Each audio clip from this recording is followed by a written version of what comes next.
Student, welcome back to our channel. আজকে আমি তোমাদের মুঘল সাম্রাজ্য পড়াবো।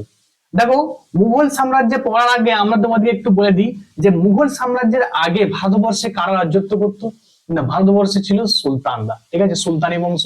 তোমাদের সুলতানি বংশের দেখবে আমি পার্ট 1টা তোমাদের পড়িয়ে দিয়েছি, তোমরা কিন্তু ভালো করে পার্ট 1টা কিন্তু দেখে নেবে। আচ্ছা, এবারে আমি তোমাদের বলি সুলতানি বংশের দেখো একদম লাস্ট কে ছিল না, লাস্ট ছিল লোদি বংশ। এবং পরীক্ষায় আসে যে লোদি বংশ সুলতানি বংশের কিন্তু লাস্ট বংশ, এবং শেষ সুলতান কে ছিল মনে রাখবে, ইব্রাহিম লোদি। এই ইব্রাহিম লোদিকে কিন্তু পরাজিত করে বাবর মুঘল সাম্রাজ্যে কিন্তু সূচনা করবে। ক্লিয়ার, বোঝা গেল? তাহলে ভালো করে বুঝে নাও, এই 1526 খ্রিস্টাব্দে 1526 খ্রিস্টাব্দে মুঘল সাম্রাজ্যের কিন্তু শুরু হবে। এই 1526 খ্রিস্টাব্দে কি হয়েছিল খুব ইম্পর্টেন্ট মনে রাখবে, প্রথম পানিপথের যুদ্ধ। ঠিক আছে, প্রথম পানিপথের যুদ্ধ, ব্যাটেল অফ ফার্স্ট পানিপথ। ঠিক আছে, পানিপথের যুদ্ধ হয়েছিল। প্রশ্ন পড়ে এই যে প্রথম পানিপথের যুদ্ধ হয়েছে কোথায় হয়েছিল, মনে রাখবে হরিয়ানাতে কিন্তু এই যুদ্ধটা হয়েছিল। তাহলে এই প্রথম পানিপথের যুদ্ধ হয়েছিল 1526 খ্রিস্টাব্দে। এই প্রথম পানিপথের যুদ্ধে মনে রাখবে ইব্রাহিম লোদিকে হারিয়ে এই মুঘল সাম্রাজ্যের কিন্তু সূচনা হবে।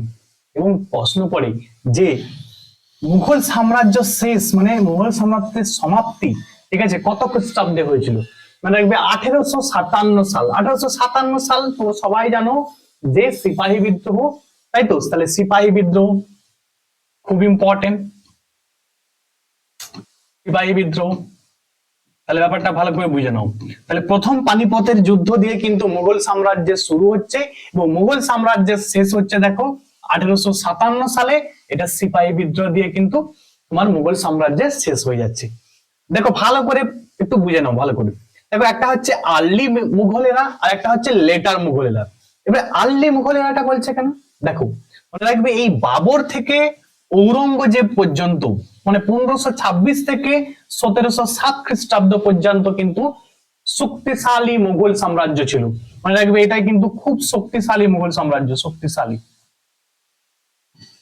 ঠিক আছে, এর পরে দেখো প্রশ্ন হবে যে 1707 না, এই 1707 মনে রাখবে ঔরঙ্গজেবের কি হচ্ছে, মৃত্যু হচ্ছে। তাহলে ঔরঙ্গজেবের মৃত্যু যখন হচ্ছে 1707 খ্রিস্টাব্দে, তখন কিন্তু মুঘল সাম্রাজ্যটা আর এত শক্তিশালী থাকবে না। তাহলে খুব ইম্পর্টেন্ট মনে রাখবে যে মুঘল সাম্রাজ্য বাবর থেকে ঔরঙ্গজেব পর্যন্ত শক্তিশালী মুঘল সাম্রাজ্য ছিল। এর পরে কিন্তু দেখো বাহাদুর শাহ 1 থেকে শুরু করে বাহাদুর শাহ 2, ঠিক আছে, যেটাকে জাফর আমরা জানি। তো এই সময় যাবে জাফর কিন্তু 1857 যুদ্ধের সময় কিন্তু তোমরা জানো যে যখন সিপাহী বিদ্রোহ হয়েছিল সেই সময় কিন্তু ভারতের পক্ষ থেকে কিন্তু নেতৃত্ব দিয়েছিল। ক্লিয়ার? তাহলে এই বাহাদুর শাহ 2 এখানেই কিন্তু শেষ হয়ে যাবে মুঘল সাম্রাজ্য। আমরা কি করব, মুঘল সাম্রাজ্য কিভাবে এলো, তার শুরুয়াতটা কি হলো সেটা একটু ডিটেলে আমরা জানবো। দেখো এর এবং মনে রাখবে এর শেষে তোমাদের কয়েকটা এমসিকিউ রেখেছি যাতে তোমরা জানতে পারো যে কি কোশ্চেন প্রিভিয়াসে এসেছে। ঠিক আছে, তাহলে চলো শুরু করছি। আমরা প্রথম পড়বো কি না, বাবর পড়বো। বাবর দেখো আমি তোমাদের বলেই দিলাম যে 1526 থেকে 1530 খ্রিস্টাব্দ মানে 4 বছর কিন্তু ভারতে রাজত্ব করেছিল। ক্লিয়ার? আর বাবরের জন্ম হয়েছিল কত সালে, এটা কিন্তু এমটিএস এ আসা প্রশ্ন। ঠিক আছে, এমটিএস এ আসা প্রশ্ন যে 1483 খ্রিস্টাব্দে বাবরের কিন্তু জন্ম হবে। কোথায় জন্ম হবে না, ফারগানাতে। ঠিক আছে, উজবেকিস্তানের ফারগানাতে এর কিন্তু জন্ম হবে, ফারগানা। খুব ইম্পর্টেন্ট মনে রাখতে হবে। দেখো পরে তাহলে মনে রাখবে খুব ইম্পর্টেন্ট একটা point, founder of Mughal empire. তাহলে মুঘল সাম্রাজ্যের ফাউন্ডার মানে প্রতিষ্ঠাতা। ঠিক আছে, তাহলে মুঘল সাম্রাজ্যের প্রতিষ্ঠাতা কাকে বলা হয় না, বাবরকে বলা হয় মুঘল সাম্রাজ্যের প্রতিষ্ঠাতা। বাবরের রিয়েল নেম কি, রিয়েল নেম হচ্ছে জাহিরউদ্দিন মোহাম্মদ বাবর। খুব ইম্পর্টেন্ট। ঠিক আছে, যে পয়েন্ট গুলো লিখেছি each and every point is very important for your exam. ঠিক আছে, দেখো এর বাবার নাম এবং মায়ের নাম তোমাকে কিন্তু জানতে হবে। বাবরের বাবার নাম হচ্ছে উমর শেখ মির্জা। ঠিক আছে, উমর শেখ মির্জা। মনে রাখবে বাবর কিন্তু এই উমর শেখ মির্জা তিমুরিদ বংশের কিন্তু শাসক ছিলেন, খুব ইম্পর্টেন্ট। আর মাতা দেখো কুতলুক নিগার খানম। ঠিক আছে, কুতলুক নিগার খানম। এবং দেখো পোস্ট মাস নেম মানে মৃত্যুর পরবর্তী নেম কি, ফিরদাস মাকানি। তাহলে এইগুলো কিন্তু মোস্ট ইম্পর্টেন্ট পয়েন্ট। এবারে দেখো এই যে বাবরের বাবা ছিল না, তো আমরা একটু দেখে নি। দেখো দেখো এনার বংশ পরিচয় সম্বন্ধে একটু দেখে নাও। এনার বাবা আমি কি বললাম যে পিতা উমর শেখ মির্জা ছিল। মনে রাখবে এরা কিন্তু তিমুরিদ বংশের ছিলেন, ঠিক আছে, মানে তৈমুর লঙ্গের বংশের ছিলেন। এবং মাতা, ঠিক আছে, মাতা ছিল মনে রাখবে কুতলুক নিগার খানম, ঠিক আছে, মানে চেঙ্গিস খার বংশধর, ঠিক আছে। তাহলে কিন্তু বুঝতেই পারছো বাবর, তার মা এবং বাবা খুব ইম্পর্টেন্ট পরীক্ষার জন্য। এবং এটা মনে রাখতে হবে যে কার মানে কোন মানে এই যে একটা তৈমুর লঙ্গের আর একটা হচ্ছে চেঙ্গিস খান, ঠিক আছে, এরা কিন্তু বংশধর ছিল, সুতরাং কিন্তু মনে রাখতে হবে তোমাকে এটা। হ্যাঁ? আচ্ছা তোমাদের আর একটা পয়েন্ট আমি বলি, এনার যে পিতা ছিল না, পিতার উমর শেখ মির্জা, তোমরা নিশ্চয়ই দেখবে একটা সিরিজ এটা বেরিয়েছে, তোমরা কোনোদিন দেখো, দেখবে ওখানে ওর বাবা যখন মাঝে মাঝে কিন্তু মানে ভারতবর্ষের দিকে তাকিয়ে থাকতো, মানে ওরা কিন্তু যখন উজবেকিস্তানে আছে সেই সময় কিন্তু একটা মানে টার্গেট ছিল যে ভারতবর্ষটা যেন তারা দখল করতে পারে। মানে এরা চাইতো যে ভারতবর্ষটা মানে মানে সেই সময় এতটা মানে কি বলবো মানে সবার নজর কিন্তু ভারতের দিকে ছিল, কারণ ভারতের সম্পদ, ভারতের মানে কি বলবো এত কিছু ছিল সেই সময়, সেই যে কারণে সবার লক্ষ্য কিন্তু ভারতবর্ষের দিকে ছিল, ভারতের দিকে একটা টার্গেট ছিল সবার, ঠিক আছে, সেটাই বুঝতে পারছো। আচ্ছা এই যে আমরা জানছি বাবরের সম্পর্কে, মনে রাখবে একটা বই থেকে, বইটার নাম কি, an empire builder of 16th century, ঠিক আছে। তাহলে an empire builder of 16th century বাবরের সম্পর্কে কিন্তু এই বইটা থেকেই জানতে পাওয়া যায়। এই বইটা কে লিখেছে না এলএস রুসব্রুক উইলিয়ামস। খুব ইম্পর্টেন্ট, মনে রাখতে হবে এই দুটো পয়েন্টই কিন্তু মনে রাখতে হবে, ক্লিয়ার। আচ্ছা দেখো বাবরের বাবা কিন্তু মনে রাখবে যে উমর শেখ মির্জা, ইনি কিন্তু বেশি বছর মানে বাবর যখন 12 বছরের ছিল সেই সময় কিন্তু বাবা মারা যায়, ঠিক আছে। তাহলে 12 বছর বয়সে কিন্তু ফারগানার কি হচ্ছে, রাজা হচ্ছে কে না বাবর। সালটা মনে রাখবে যে 1494 খ্রিস্টাব্দে এই কিন্তু উজবেকিস্তান মানে ফারগানার কিন্তু রাজা হবে, ঠিক আছে। কত বছর বয়সে না মাত্র 14 বছর 12 বছর বয়সে, ঠিক আছে, মাত্র 12 বছর বয়সে, তাহলে বুঝতেই পারছো। আচ্ছা দেখো দেখো এরপরে তিনি কিন্তু ফারগানা এবং সামারকান্দ এই দুটো, দেখো প্রথমে তিনি ফারগানায় ছিল, ফারগানাতে কিন্তু প্রবলেম হবে এই মোহাম্মদ সাইবানি খানের সঙ্গে, ঠিক আছে। এরপরেই কিন্তু ফারগানা ত্যাগ করে সামারকান্দে যাবে, সেখানেও কিন্তু মোহাম্মদ সাইবানি খান যাবে, মানে যে কারণে তিনি ফারগানা এবং সামারকান্দ দুটো জায়গা ছেড়ে তিনি কিন্তু চলে আসবে কোথায় না কাবুলে, ঠিক আছে, আফগানিস্তানের কাবুলে কিন্তু 1540 খ্রিস্টাব্দে, ঠিক আছে, সরি এটা 1540 হবে না, 1504 খ্রিস্টাব্দে, ঠিক আছে। তাহলে 1504 খ্রিস্টাব্দে বাবর কিন্তু কাবুলকে দখল করছে, ঠিক আছে। এবং দেখো এরপর তিনি খাইবার গিরিপথ দিয়ে মানে ভারতবর্ষে সে প্রবেশ করবে। পরে এই যে ভারতবর্ষে প্রথম তিনি কত খ্রিস্টাব্দে তিনি ইনভেড করেছিল, খুব ইম্পর্টেন্ট, মনে রাখবে 1519 খ্রিস্টাব্দে তিনি প্রথম ভারতবর্ষ কিন্তু ইনভেড করবে, অ্যাটাক করবে, ক্লিয়ার। এইটা কিন্তু খুব ইম্পর্টেন্ট, মনে রাখতে হবে। এরপরে দেখো বাবর, মনে রাখবে বাবরকে ইনভাইট করেছিল 3জন পার্সন, ঠিক আছে, 3জন পার্সন কিন্তু বাবরকে ইনভাইট করেছিল। কারণ মানে কে কে করেছিল একটু আগে জেনে নাও। দেখো মনে রাখবে দৌলত খান লোদি, ঠিক আছে। এবার তোমরা ভাবছো যে দৌলত খান লোদি কোথাকার ছিলেন না, গভর্নর অফ পাঞ্জাব।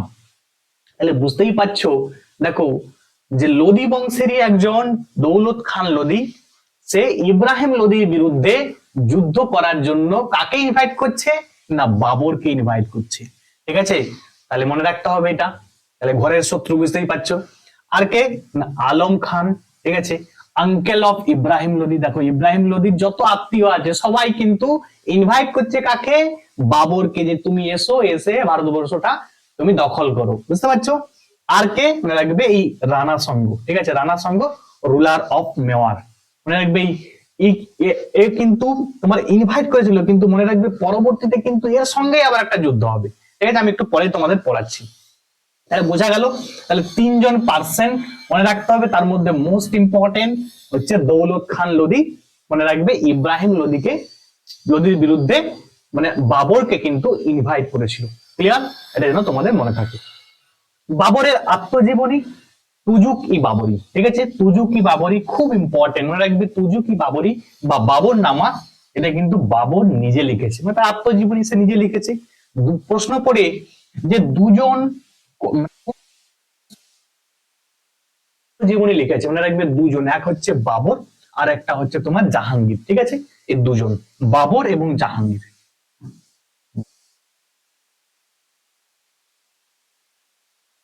এই দুজন মনে রাখবে এরা কিন্তু মানে আত্মজীবনী লিখেছে। আর এই বাবর, তার বাবর নামাটা কোন ভাষায় লিখেছিল না তুর্কি ভাষায় লিখেছিল, ঠিক আছে, ছাগতাই তুর্কি ভাষায় কিন্তু মনে রাখবে বাবর নামা বাবর লিখেছিল। এবং এটাকে পার্সিয়ান ভাষায়, ঠিক আছে, পার্সিয়ান পার্সিয়ান মনে রাখবে মুঘলদের কিন্তু মানে অফিসিয়াল যে ল্যাঙ্গুয়েজ বা সরকারি ভাষা, ঠিক আছে, মুঘলদের সরকারি ভাষা। পরে মুঘলদের সরকারি ভাষা কি ছিল, ঠিক আছে, সরকারি ভাষা মনে রাখবে এই পার্সিয়ান বা ফার্সি ছিল, তাই তো। এই পার্সিয়ান বা ফার্সি ভাষায় কিন্তু মনে রাখবে এই বাবর নামাকে ট্রান্সলেট করেছিল কে না আব্দুর রহিম খানে খানা। কার সময় না, দেখো আব্দুর রহিম খানে খানা মনে রাখবে আকবরের একজন মানে নবরত্নের মধ্যে মানে আকবরের যে নবরত্ন ছিল তার মধ্যে কিন্তু একজন নবরত্ন কে ছিল, সেটা আব্দুর রহিম খানে খানা। এই কিন্তু মনে রাখবে পার্সিয়ান ভাষায় ট্রান্সলেট করেছিল কাকে না বাবর নামাকে, মনে থাকবে। চলো এরপর আমরা দেখি তুজুক ই বাবরি। তুজুক ই বাবরি দেখো এটাকে ইংরেজি ভাষায় অনুবাদ করেছিল কে, মনে রাখবেন মদন দেববীজ, ঠিক আছে। তাহলে দুটো জিনিস এখান থেকে মনে রাখতে হবে, যে বাবর নামা বাবর কে লিখেছে, মনে রাখবে সরি বাবর নামা কে লিখেছে না বাবর নিজে লিখেছে, ঠিক আছে, কোন ভাষায় লিখেছে না তুর্কি ভাষায় লিখেছে। বাবর নামাকে ট্রান্সলেট করেছিল পার্সিয়ান ভাষায় কে না আব্দুর রহিম খানে খানা। কার সময় করেছিল না আকবরের সময়, আকবর যখন রাজত্ব করছিল সেই সময় ট্রান্সলেট করেছিল। এবং এই তুজুকি বাবরিকে ইংরেজি ভাষায় অনুবাদ করেছে কে মদন দেববীজ। ক্লিয়ার? আচ্ছা মনে রাখবে আর একটা পয়েন্ট খুব ইম্পর্টেন্ট, এটাও কিন্তু প্রিভিয়াস ইয়ারে এসেছিল, এই যে মাসনাবি এই বইটা কে লিখেছে, মনে রাখবে এই বইটাও কিন্তু লিখেছে বাবর। ক্লিয়ার? তাহলে বাবর থেকে কিন্তু মোস্ট ইম্পর্টেন্ট পয়েন্ট এগুলো তোমাদের জেনে রাখতে হবে। দেখো তোমাদের আমি বললাম যে দুজন মুঘল সম্রাট কে কে বাবর এবং জাহাঙ্গীর এরা কিন্তু আত্মজীবনী লিখেছে। এবং আরেকটা খুব ইম্পর্টেন্ট পয়েন্ট এই দুজন থেকেই, দেখো দুজন আত্মজীবনী লিখেছে এবং এই দুজনেরই কিন্তু সমাধি ভারতের বাইরে আছে, ঠিক আছে। মনে রাখবে বাবরের কোথায় আছে, বাবরের কাবুলে আছে, ঠিক আছে, কাবুলে আছে। এবং তোমরা আমাকে বলবে কমেন্টে জাহাঙ্গীরের সমাধি কোথায় আছে, সেটা আমাকে কমেন্টে তোমরা জানাবে। চলো এরপরে দেখে নিচ্ছি আমরা। দেখো বাবরনামা থেকে জানা যায় যে সেই সময় 5টা মুসলিম কিংডম এবং 2টি হিন্দু কিংডম কিন্তু দুটা হিন্দু কিংডমে কিন্তু উল্লেখ পাওয়া যায়। সে মুসলিম কিংডম গুলা কি কি সবকে মনে রাখতে হবে আমাদের না স্যার, সব মনে রাখার প্রয়োজন নেই। তোমাকে মনে রাখতে হবে এইটা মোস্ট ইম্পর্টেন্ট যে মালওয়া সরি দেখো মালওয়াতে মনে রাখবে যে মোহাম্মদ খিলজি টু, ঠিক আছে। এবং দিল্লিতে ইব্রাহিম লোদি, আর বেঙ্গলে কে ছিল নুসরত শাহ। এই দুটো কিন্তু মোস্ট ইম্পর্টেন্ট, এই দুটো তোমাকে মনে রাখতে হবে। এবং বাহমনি কিংডম কে ছিল কাজিমুল্লাহ শাহ। এবং গুজরাটে দেখতে পাচ্ছ মুজাফফর শাহ টু। এরা কিন্তু মুসলিম কিংডম ছিল 5টা, ঠিক আছে। এবং 2টা হিন্দু কিংডম তোমাকে মনে রাখতে হবে, একটা কি না বিজয়নগর সাম্রাজ্য, বিজয়নগর সাম্রাজ্যের কৃষ্ণদেব রায় ছিল, ঠিক আছে। এবং মনে রাখবে মেওয়ারের রানা সঙ্গ ছিল, ঠিক আছে। এই তোমাদের কয়েকটা পয়েন্ট মনে রাখতে হবে। তো দেখো এই সব থেকে মোস্ট ইম্পর্টেন্ট তোমাকে বললাম দিল্লি আর বেঙ্গল, এই দুটো মনে রাখবে। এবং এই যে কৃষ্ণদেব রয়, ঠিক আছে, কৃষ্ণদেব রায় তোমার বিজয়নগর সাম্রাজ্য থেকে ছিল, এটাও কিন্তু মোস্ট ইম্পর্টেন্ট তোমাদের মনে রাখতে হবে। দেখো আমরা সবাই জানি যে বিজয়নগর সাম্রাজ্যে, এটা তোমরা জানো, এটা তোমার একটা তোমার এই সাউথ ইন্ডিয়ার একটা তোমার কিংডম, খুব ইম্পর্টেন্ট কিংডম। বিজয়নগর সাম্রাজ্যের রাজধানী পরে কিন্তু মনে রাখবে তোমার হাম্পি, ঠিক আছে। হাম্পিটা কিন্তু কর্ণাটকে অবস্থিত, ঠিক আছে। কর্ণাটকের হাম্পি বিজয়নগর সাম্রাজ্যের কি ছিল ক্যাপিটাল ছিল, রাজধানী ছিল, ঠিক আছে, ক্যাপিটাল। মোস্ট ইম্পর্টেন্ট তোমরা কিন্তু মনে রাখবে এটা। চলো এরপরে আমরা দেখে নিই। দেখো এবারে কয়েকটা যুদ্ধ তোমাদের মনে রাখতে হবে, খুব ইম্পর্টেন্ট, না তোমাদের মনে রাখতেই হবে এটা, ঠিক আছে। দেখো যুদ্ধগুলি কি কি ছিল। প্রথম যুদ্ধ আমি তোমাদের বললাম যে ফার্স্ট ব্যাটেল অফ পানিপথ, পানিপথের প্রথম যুদ্ধ কোথায় হয়েছিল? যুদ্ধটা হরিয়ানাতে হয়েছিল, ঠিক আছে। তাহলে হরিয়ানা, এই পানিপথটা কোথায় অবস্থিত? হরিয়ানাতে অবস্থিত, এটা তোমাদের মনে রাখতে হবে। কার কার মধ্যে হয়েছিল? তোমাদের বললাম বাবর হয়েছিল এবং ইব্রাহিম লোদির মধ্যে এই যুদ্ধটা হয়েছিল কত খ্রিস্টাব্দে? 1526 খ্রিস্টাব্দে এপ্রিল মাসে। বুঝতেই পারছো সেই সময় কিন্তু গরমটা পড়ছে, ঠিক আছে। তাহলে প্রচুর গরম, সেই অবস্থায় মানে সেই অবস্থায় কিন্তু এই যুদ্ধটা হয়েছিল কোথায়? হরিয়ানাতে, ঠিক আছে। দেখো আমরা জানি যে দেখো কার কার মাধ্যমে হয়েছে? বাবর আর ইব্রাহিম লোদি। ইব্রাহিম লোদি তোমাদেরকে আমি বললাম যে লোদি বংশের কিন্তু শেষ, লোদি বংশের যেটা লেখাই আছে দেখো, যে সুলতান, দিল্লি সুলতানের যে ইব্রাহিম লোদি, এ কিন্তু দিল্লি সুলতানের শেষ সুলতান ছিল আর কি।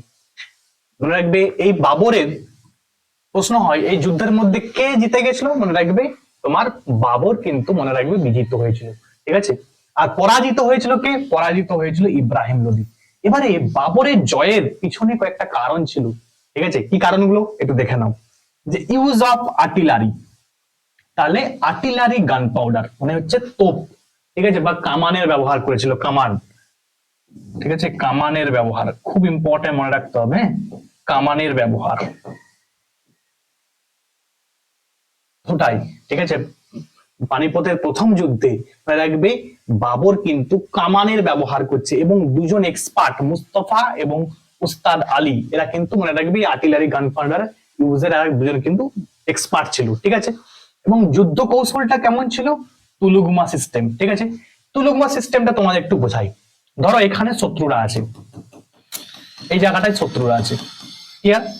তো যুদ্ধ কৌশলটা এখানে, এখানে কিছু সৈন্য থাকবে, ধরো এখানে এরা অ্যাটাক করবে, তাই তো, এখানে কিছু সৈন্য থাকবে, ঠিক আছে, এইদিকে কিছু সৈন্য থাকবে, মানে এই চার ধার দিয়ে এরা প্রথমে এদিকে এদিকে অ্যাটাক করবে, এদিকে অ্যাটাক করবে, আবার এই সামনে থেকে অ্যাটাক করবে, ঠিক আছে। বুঝতেই পারছো তিন দিক থেকে অ্যাটাক হচ্ছে, ঠিক আছে। এই অ্যাটাকটাকে মনে রাখবে কি বলা হয়? এই যুদ্ধ কৌশলটাকে বলা হয় মনে রাখবে যে তুলুগমা যুদ্ধ কৌশল। তো পরীক্ষায় আসবে যে তুলুগমা যুদ্ধ কৌশল কোন যুদ্ধে প্রথম ইউজ করা হয়, ঠিক আছে। মনে রাখবে প্রথম ইউজ করা হয়েছিল গান পাউডার, এটাও পরীক্ষায় পড়ে, দুটাই কিন্তু উত্তর কি হবে? পানিপথের প্রথম যুদ্ধ, ঠিক আছে। দেখো লেখা আছে যে ইউজ অফ আর্টিলারি গান পাউডার, এটা কিন্তু ইরান থেকে শিখেছিল কে?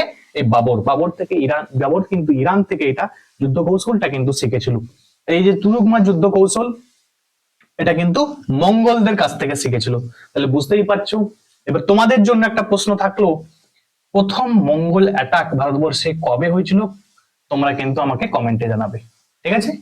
চলো দেখো লেখায় আছে যে বাবর ছিল প্রথম রুলার যে ইন্ট্রোডিউস করেছিল, কিন্তু তোমাদের বলে দিলাম যে আর্টিলারি গান পাউডার এটা কিন্তু প্রথম ইউজ করেছিল কে? সেটা কিন্তু বাবর, ঠিক আছে। কোন যুদ্ধে? পানিপথের প্রথম যুদ্ধে। দেখো ব্যাটেল অফ খানুয়া, খানুয়ার যুদ্ধ তোমাদেরকে একটু আগেই বললাম যে এই রানা সঙ্গই কিন্তু ইনভাইট করেছিল কাকে? বাবরকে। কার বিরুদ্ধে? ইব্রাহিম লোদির বিরুদ্ধে। দেখো এর বিরুদ্ধে কিন্তু এখন আবার যুদ্ধ হবে, তাহলে নিজেই কিন্তু ফেসে গেছে, ঠিক আছে। তো ডেটটা পরে এই 1527 খ্রিস্টাব্দে কোথায় হয়েছিল? আগ্রাতে কিন্তু এই যুদ্ধটা হয়েছিল, ক্লিয়ার?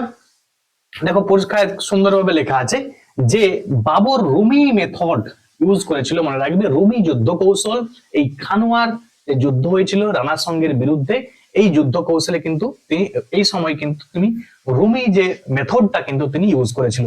দেখো 1526 খ্রিস্টাব্দে বাবর এবং ইব্রাহিম লোদি, দেখো এবারে তোমাদের আমি একটু বলে রাখি, অনেকগুলো তো যুদ্ধ হয়েছিল, স্যার যুদ্ধগুলোকে মনে রাখবো কি করে? তো একটা ট্রিক্স আছে, ট্রিক্সটা কি?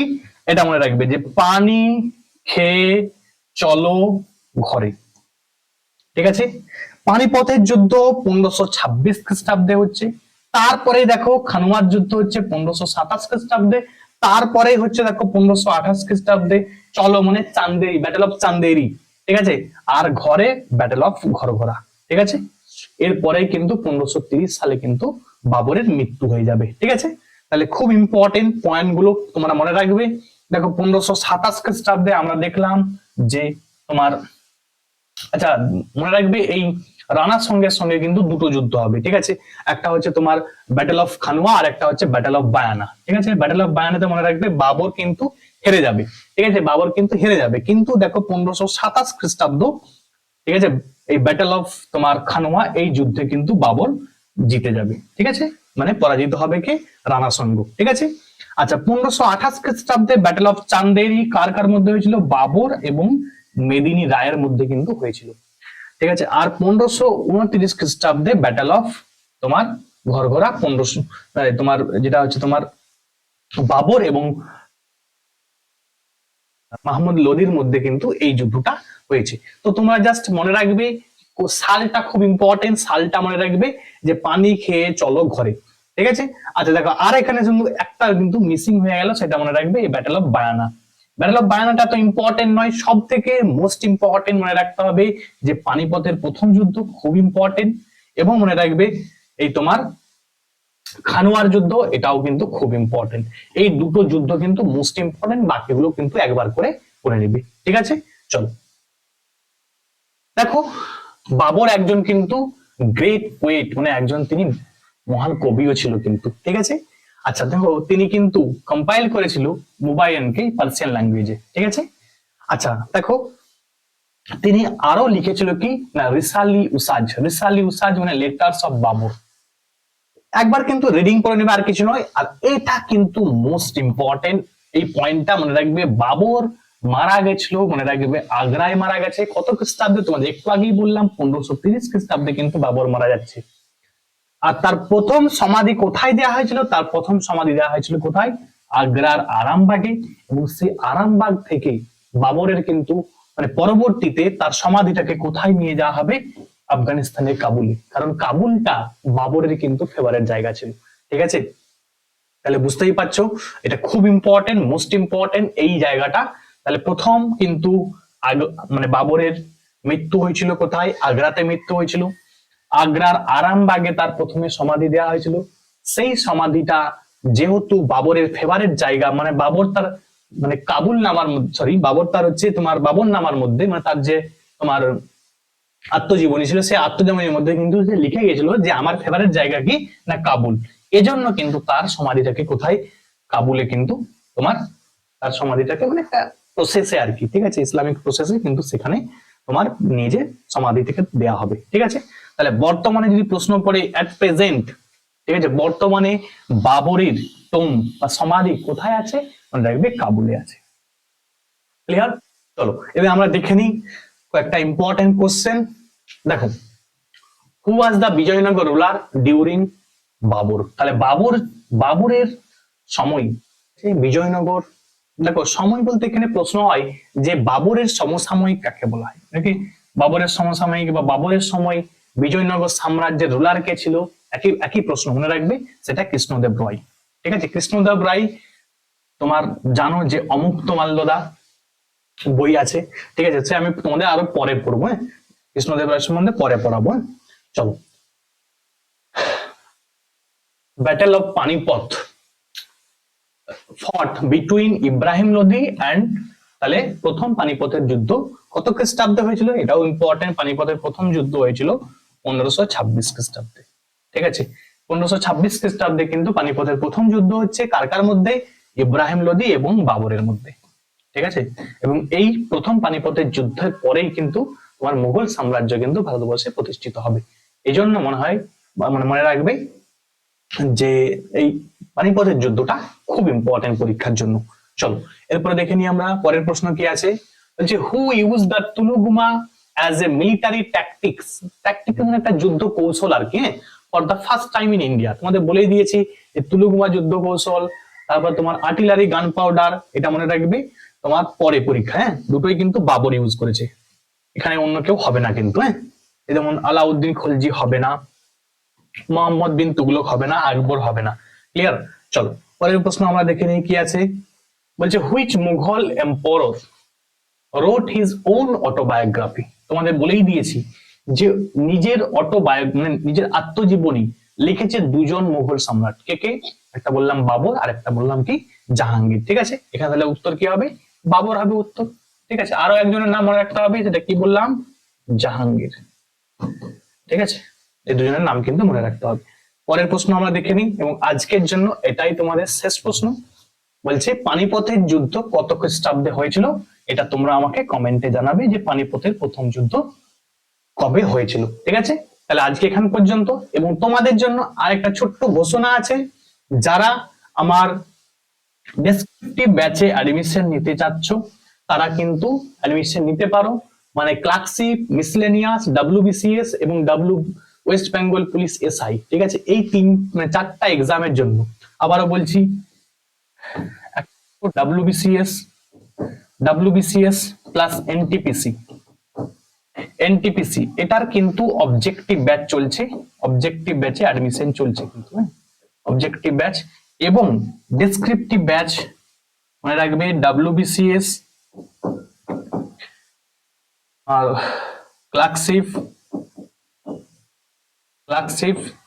আচ্ছা মিসলেনিয়াস এবং হচ্ছে তোমার